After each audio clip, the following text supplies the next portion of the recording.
Alright, YouTube. Kinda need some help here. I got this knife. My brother, he got it in the parking lot.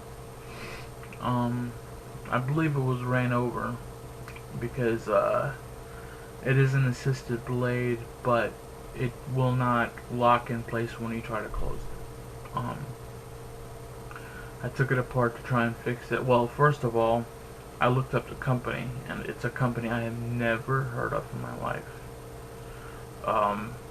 I did find two websites. One website actually still sold like only one or two of the knives, and they still had some of the knives listed with their prices, but they said that they were out of stock and they will not be getting them back in stock. The particular one I found, or not, what am I saying? I didn't find. My brother, he found it in the parking lot. What he found was, the blade was listed at $595. And I could not believe this knife is worth that much. I know when I saw it, I knew it was an expensive knife. I was thinking maybe it was on like a $70, $80 knife. I wasn't thinking it was going to be $595. But that's a brand new price, so. But that's what it was listed at, brand new, and it's still listed at on that website. And all the other ones from this company, they still have listed. They're still selling. The one or two they have left, they still sell. We're like $300 to $400. These knives aren't cheap. I was looking for information about the knife, and the website, I believe it was called Arizona Knife Company, they really didn't give that much information. I mean, they just give the information, the dimensions, and what I was looking for, I was looking for information about the company and the type of steel that it's made from, but they didn't say the type of steel it was made from. The logo, there's two different logos on the knife. The blade has a logo. It is made in the USA, which is great because I always like getting stuff made in the USA. I hate getting knives that say made in China or made in Taiwan or something like that, unless it's made in Japan, because Japan has great blades. This is a very dark metal. I kind of think it's spring steel, and it looks like it's blue, but I'm not sure. Like I said, I don't have very much information, but I'm gonna try to get you to see if I can get you to see the logo on here.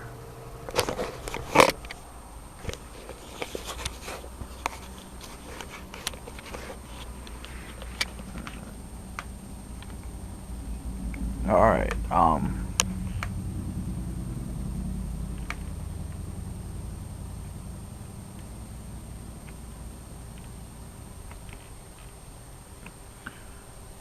it's kind of hard to use this camera because it's just one of those little cameras that I can't really see the screen, but I hope you can see the logo.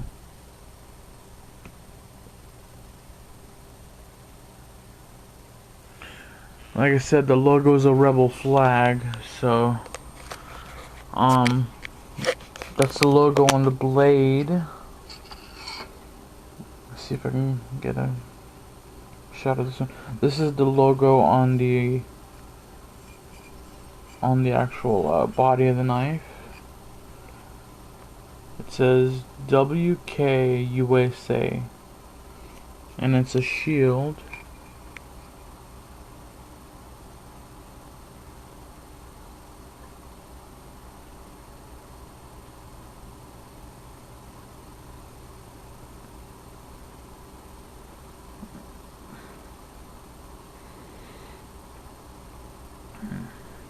Really gotta get a new camera.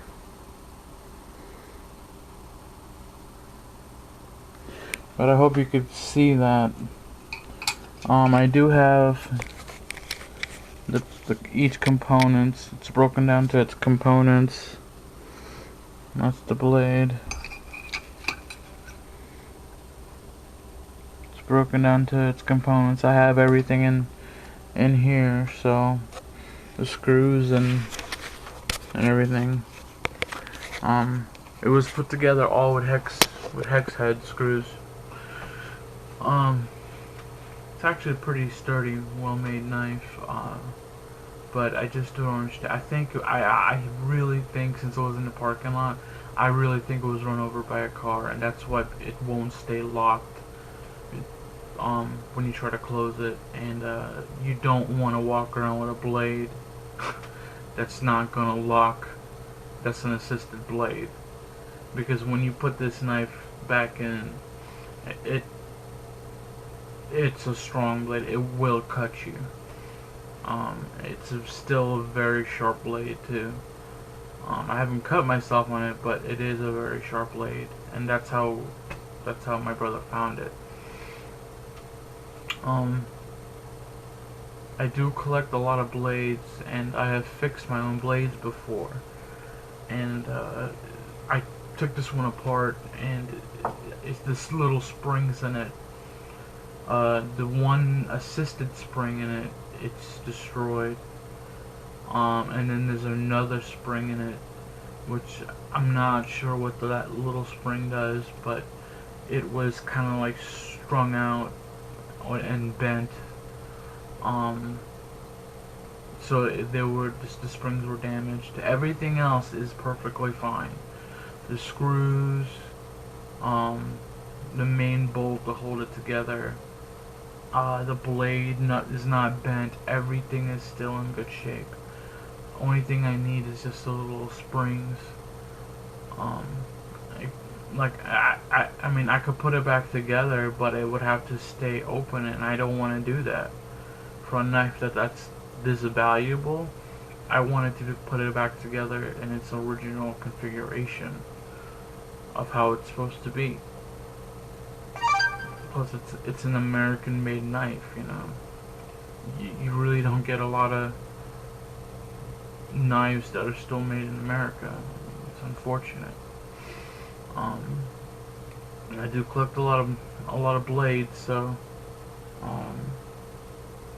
I mean, if there was ever, you know, a zombie apocalypse or whatever, I do have my tactical Wakizashi, which, I mean, this thing is awesome. Cuts through 4 gallon jugs of water, no problem. It'll cut through 5, but it'll only get about 3/4 the way in the jug. But other than that, it cuts through 4 jugs, clean cut, no rigid edges. So, alright. So if you can, just email me if you can give me any more information about this knife, or where I can get the springs, or even where I can send it up to get it fixed. I mean, this would be a really good knife to add to my collection. Besides this knife, my most expensive knife is an old Craftsman, I believe, Barto, that I bought at a thrift store that still was in the brand new box and everything, and it was from like 1950 something, and it's worth like $300. It's a beautiful old knife. The thing is immaculate, and for how old it is amazing. That's something I would never use. That thing stays in my safe. But this would also, if I can get it fixed, would go in my safe. I do have the little sheath that came with it still, so, but it's in good shape. But I really think this thing, I'm not sure what happened to it. I'm not sure why the spring is destroyed like that. So, but like I said, if you can, email me, and if you can help me. Thank you.